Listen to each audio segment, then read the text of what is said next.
शायद आज तक समाधि के ऊपर चर्चाएं तो बहुत चली है, प्रतिदिन चलती है, लेकिन समाधि का पूरा रहस्य का वर्णन आज तक अभी नहीं हुआ है। तो पूनम जी, आपके प्रश्न का भी उत्तर इसी में आएगा। जी, समाधि के विषय में लोग काफी कुछ भ्रम है। कितने तो कहते हैं कि आदमी जब मर जाता है, उसको जब दफनाया जाता है, गाड़ दिया जाता है, तो ऊपर ईंट पत्थर का या कच्ची या पक्की जो एक प्रकार का जो भी कहते हो, जब बना दिया जाता है तो उसको समाधि कहते हैं। मकबरा जैसे, तो अब उसको समाधि कहते हैं हिंदुओं में। मुसलमान भाइयों में क्या कहते हैं मुझे नहीं पता।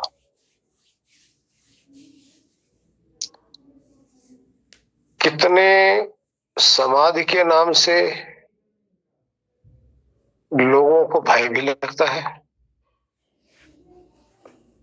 कितने आजकल कुछ संत हैं, कुछ मुनि हैं, कुछ ज्ञानी पुरुष हैं, जब वो अंतिम समय के लिए, प्राण त्यागने के लिए उद्धत होते हैं, तब वो कहते हैं कि मैं समाधि लेने जा रहा हूं, अर्थात उस अवस्था में जाकर अपने प्राण को त्याग दूंगा।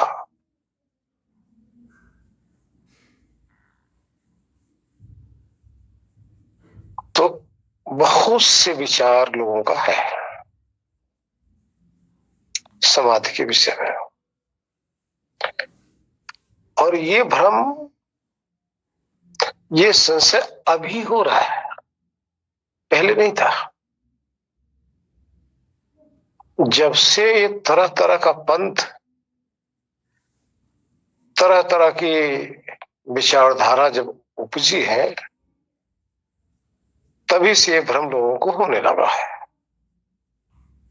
समाधि के ऊपर, जबकि हकीकत में समाधि है क्या?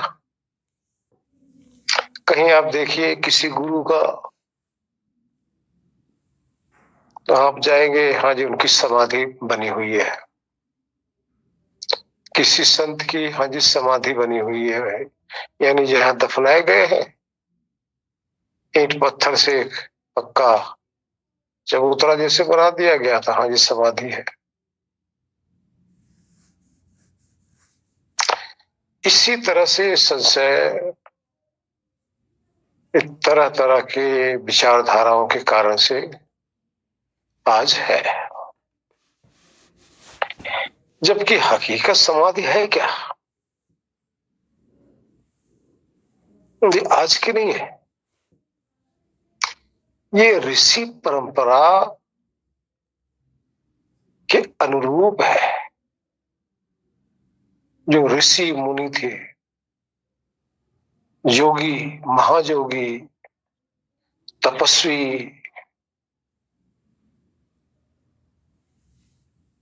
ये जो थे, उनकी एक ध्यान की प्रक्रिया होती थी। किसके ध्यान की? ईश्वर के याद करने की एक प्रक्रिया होती थी, अपने आत्म स्वरूप के अनुभव करने की एक प्रक्रिया है।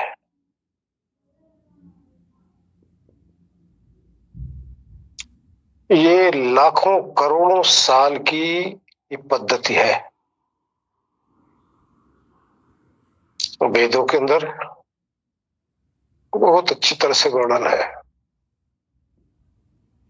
उपनिषदों में, बहुत अच्छी तरह से इसका वर्णन किया गया है। दर्शन शास्त्रों में खासकर योग दर्शन तो इसी पे आधारित है। योग दर्शन समाधि तक ले जाने के लिए उसकी पूरी की पूरा सिस्टम है, विधि है। पहले ऋषि लोग ही ये प्रक्रिया में इस तरह से अध्यात्म में बैठते थे।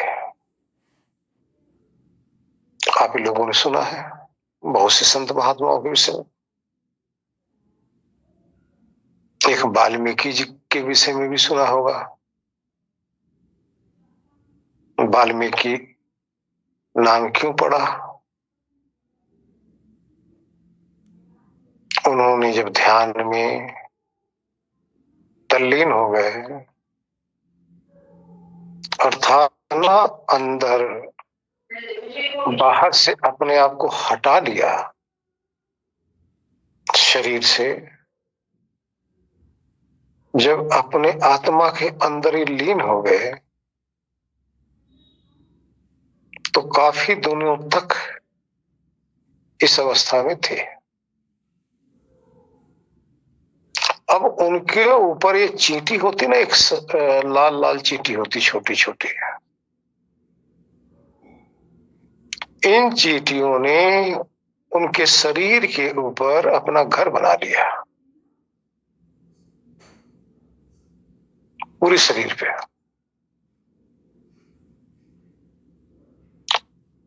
अब उन चींटियों का नाम है वाल्मीकि। उस चींटी को वाल्मीकि कहते हैं। अब जब उन चींटियों ने अपना घर बना लिया, उसके बाद में ऐसे संत, ऐसे ऋषि, ऐसे तपस्वी का नाम वाल्मीकि हुआ। पहले तो उनकी कहानी सबको पता ही है और भी सुनते आते हैं। कितने संत महात्मा समाधि लगाए, यानी ध्यान में डूबे। हमारे दर्शन शास्त्रों के ही एक ऋषि जी नदी के किनारे इसी अवस्था में उपस्थित थे। उनको मगरमच्छ ने निगल लिया। दर्शन शास्त्र के ऋषि की बात कर रहा हूं, जिनका मुकाबला आज धरती पे कोई करने वाला नहीं है। 6 शास्त्र से 7वां शास्त्र बनाने वाला कोई नहीं हुआ, आस्तिक शास्त्र। उसी में से एक ऋषि हुए जो किसी पीपल के पेड़ के नीचे बैठकर ध्यान मग्न थे। उनको जंगली हाथी आई, कुचल दी। आप पुराने इतिहास उठाएंगे संतों का, ऋषियों का, योगियों का, मुनि का, तो अक्सर ये इतिहास मिलेगा।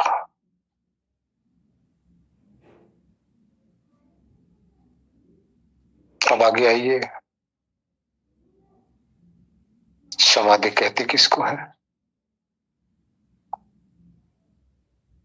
जैसे पूनम जी ने प्रश्न किया कि पहले निद्रा के विषय में बात कर ले। निद्रा है बाहर के जितने भी भौतिक तत्व है, शब्द, रस, रूप, गंध, स्पर्श, जिनका गुण है, इन भौतिक तत्वों से परे हो जाना निद्रा है। उसके बाद में शरीर से परे हो जाना, ये निद्रा है। फिर इंद्रियों से परे हो जाना, ये निद्रा है। फिर जो हमारे मन के अंदर वासनाएं हैं, इससे परे हो जाना, ये निद्रा है। मन के अंदर जो चार वृत्ति चल रही होती है, इनसे परे हो जाना निद्रा है। बुद्धि के द्वारा जो आत्मा अंदर और बाहर का विज्ञान करता है, इस बुद्धि से परे हो जाना निद्रा है। परंतु मन की चार वृत्तियां तो अलग हो गई, लेकिन मन की एक पांचवी वृत्ति है। उस वृत्ति का नाम निद्रा है। सबसे तो परे हो गया, लेकिन मन की पांचवी वृत्ति जो है निद्रा, इसके साथ आत्मा का लगे रहना निद्रा की कोटि में आता है।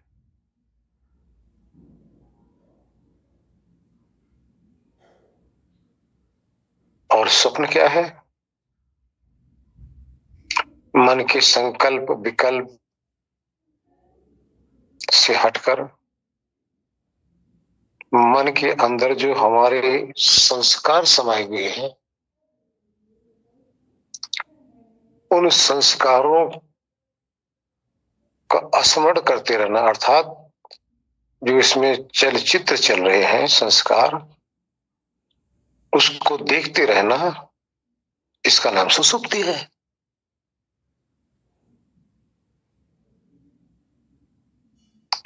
और जागृत क्या है? समस्त इंद्रियां, मन, बुद्धि, चित्त, अहंकार, पांचों ज्ञान इंद्रिय, पांचों कर्म इंद्रिय और शरीर और संसार और आत्मा, सबका अलर्ट रहना, ये जागृत है। अब यहां अनुभव करो ना, स्वप्न में चलते हैं तो बाहर जो सावधान है, अलर्ट है, वो शांत हो जाते हैं।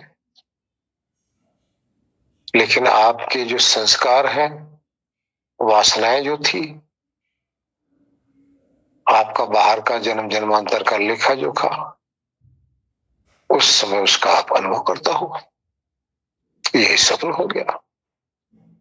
सुषुप्ति फिर बता दिया, समस्त वृत्तियां शांत होती हैं, सब कुछ शांत होता है,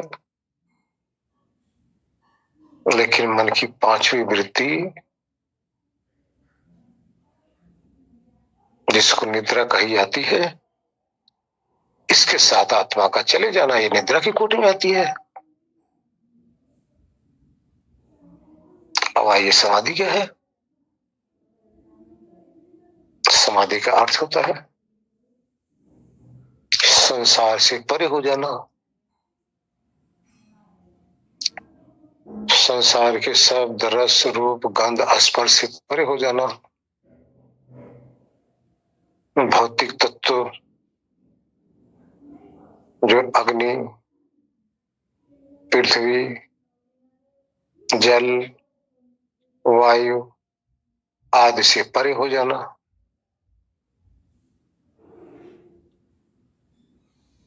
और जो इसका ग्रहण करने वाली इंद्रियां हैं, उससे परे हो जाना। और जिस घर के अंदर आप विराजमान हैं, जो मिट्टी से बनी हुई है ये कोठरी, इस कोठरी से परे हो जाना। समाधि की बात हो रही है। फिर अंदर गए, जो मन में आपकी चलचित्र चल रहे हैं, इससे परे हो जाना। और मन के अंदर 4 वृत्तियां तो पहले गई थी,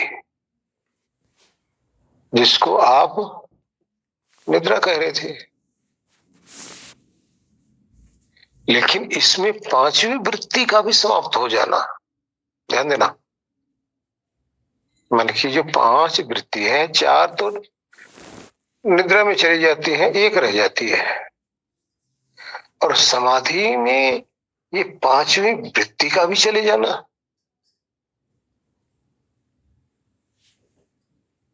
जब 5वीं वृत्ति चली गई तो 5वीं वृत्ति के कारण से आप जब वहां होते हो तो यही वृत्ति आपके ज्ञान को ढके रहती है, यानी आत्मा के ज्ञान को ढके रहती है, जिससे आत्मा ज्ञान स्वरूप होते हुए भी समझ नहीं पाता। ये 5वीं वृत्ति है आत्मा की, मन की। लेकिन समाधि क्या है? ये भी वृत्ति का समाप्त हो जाना, निद्रा वृत्ति का भी समाप्त हो जाना। जब निद्रा वृत्ति का समाप्ति हुई तब उस दशा का नाम समाधि है। यानी किसी भी प्रकार का मन बुद्धि क्रिया से रहित हो जाता है। सबका क्रिया से रहित हो जाना। किसका? यहां ना हवा काम कर सकती है, ना पानी काम करता है, ना अग्नि काम कर सकता है, ना पृथ्वी काम करती है, ना इनका कोई ज्ञान रहता है, ना पांचों ज्ञान इंद्रिय या 5 कर्म इंद्रिय यहां काम नहीं करता। यहां मन के अंदर किसी भी प्रकार का संस्कार नहीं रहता।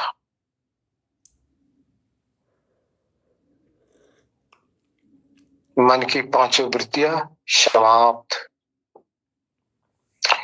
अब इस 5 प्रकार की वृत्ति की समाप्ति का नाम समाधि है। समाधि का अर्थ होता है ये जो हमारी मन बुद्धि है, एक क्रिया से रहित हो जाए। योग दर्शन में क्या बताया? योगस चित्त वृत्ति निरोध। योग्य क्या है? ये जो मन है, इसकी 5 प्रकार की जो वृत्तियां हैं, इनका ठहर जाना। अब ये योग की कोट में आता है, इससे पहले कोई योगी की कोट है ही नहीं। अब जो 5 प्रकार की मन की वृत्तियां रुक गई तो आत्मा क्या हुआ? अब आत्मा यानी आपका स्वरूप निश्चल निष्कलंक अपने शुद्ध स्वरूप में मुक्त स्वरूप का अनुभव करता है। क्योंकि जब तक इसके साथ किसी भी प्रकार की वृत्तियां हैं, अपने शुद्ध स्वरूप का ज्ञान नहीं कर सकता। और जैसे इनसे चेतना मुक्त हुई, अपने प्योर अवस्था में आ गया। प्योर। अब इसको समाधि नहीं करती, ध्यान रखना। अब इसका नाम समाधि नहीं है। समाधि एक प्रकृति की अवस्था है, ध्यान रखना। प्रकृति की एक अवस्था है। वो कौन सी प्रकृति की? धी की। धी कहते हैं बुद्धि को, मन को। उसकी अवस्था ये, न कि आत्मा की अवस्था है। यानी आत्मा, ये जो मन बुद्धि हमारी क्रिया से रहित हो जाए, यानी आत्मा के लिए कुछ भी उस समय ना दिखा सके, ना बता सके, कुछ करने से रहित हो जाए। यानी आत्मा के लिए उस समय कार्य करना, ये समस्त 24 तत्व जो प्रकृति के हैं सब बंद कर दे, तभी आत्मा इनसे छूट पाता है, तभी आत्मा इससे अलग होकर अपने स्वरूप को जान पाता है। आगे देखिए, बताया ना योग दर्शन का पहला दूसरा सूत्र है, तो बताया पहले योगश्चित्त वृत्ति निरोधा। योग क्या है? इस मन का जो व्यापार है इसका ठहर जाना, निरोध हो जाए, रुक जाए।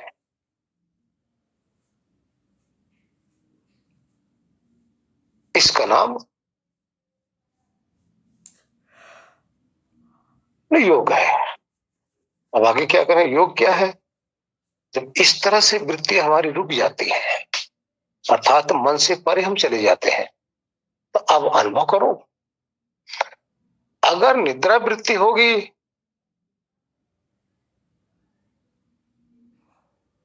तो आप अज्ञान में चले जाएंगे,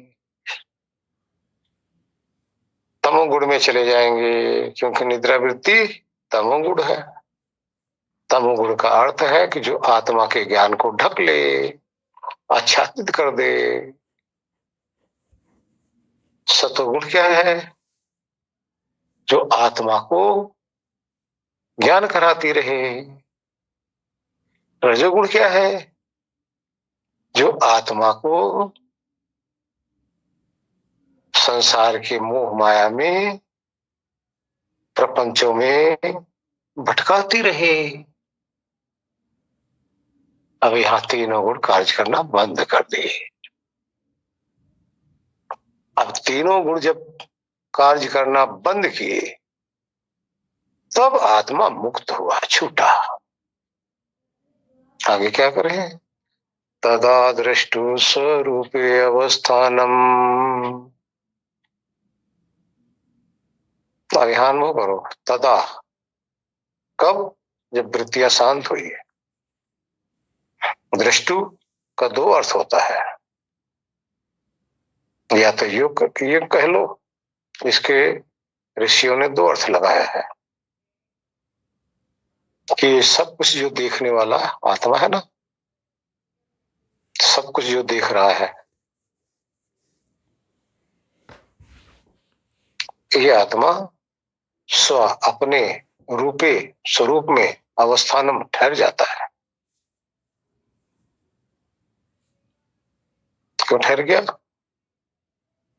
अब उसको विचलित करने वाला कोई है ही नहीं, कोई सत्ता नहीं है जो आत्मा को विचलित कर सके। पहले उन गुणों के कारण से विचलित था, इसलिए डामाडोल था, और डामाडोल होने के कारण से अपने शुद्ध ज्ञान के अनुभव नहीं कर पा रहा था। अब विचलित नहीं होगा, अब स्थिर स्वरूप होकर शुद्ध बुद्ध मुक्त स्थिर स्वरूप अपने शुद्ध चैतन्य का ज्ञान करता है, अनुभव करता है। कैसे करता है?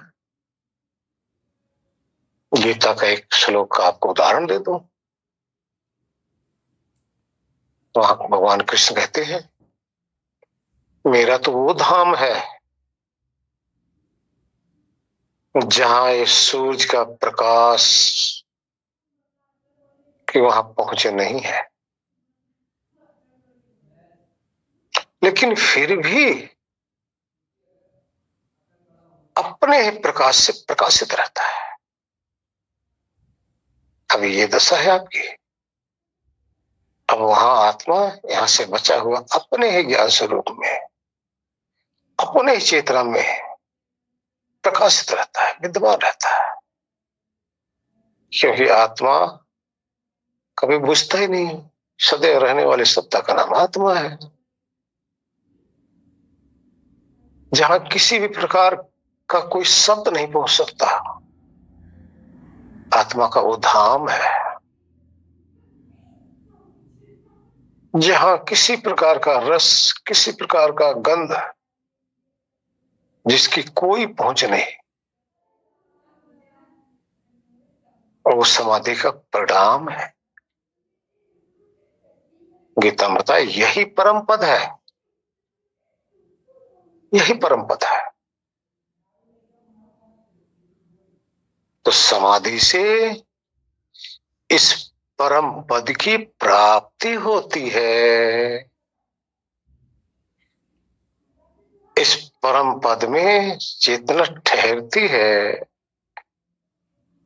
तो इसका नाम समाधि है। वैदिक ज्ञान है, ये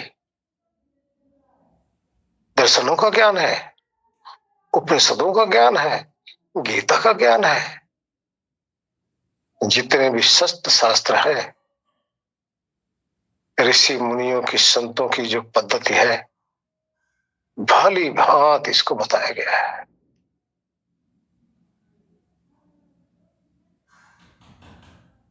तो इस तरह से आगे क्या कहा गया है,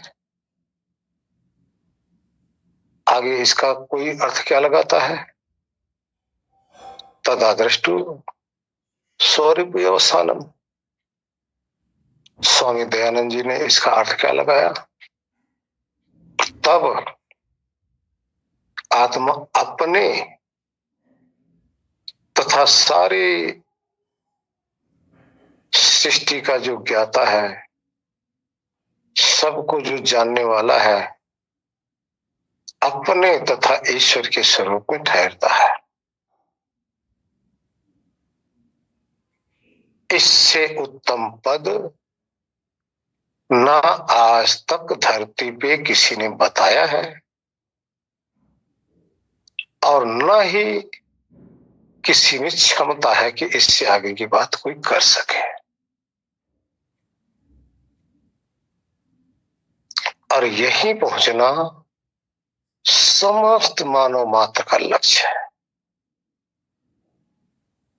अब ये तभी हो सकता है जब समाधि लगे। नलिन जी म्यूट करो प्लीज। जब समाधि लगे, समाधि का अर्थ फिर रिपीट कर देते हैं, मन बुद्धि सबसे परे हो जाना, आत्मा का इकलौता अपने शुद्ध स्वरूप में ठहर जाना, ये समाधि का परिणाम है।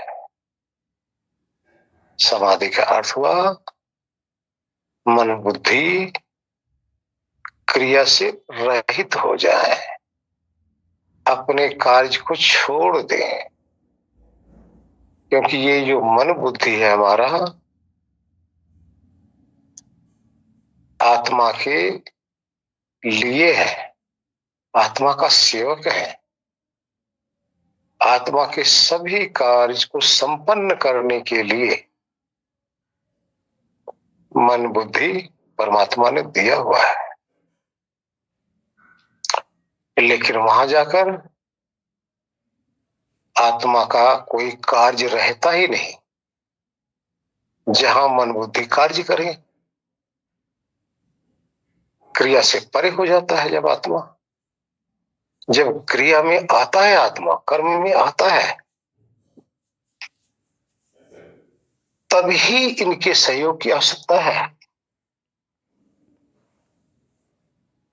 जब कर्म से परे हो गए, न शरीर की आवश्यकता है, न मन की आवश्यकता है, न बुद्धि की आवश्यकता है, न अहं की आवश्यकता है, न इंद्रियों की आवश्यकता है, न भौतिक तत्व की आवश्यकता, किसी चीज की आवश्यकता आत्मा को है ही नहीं।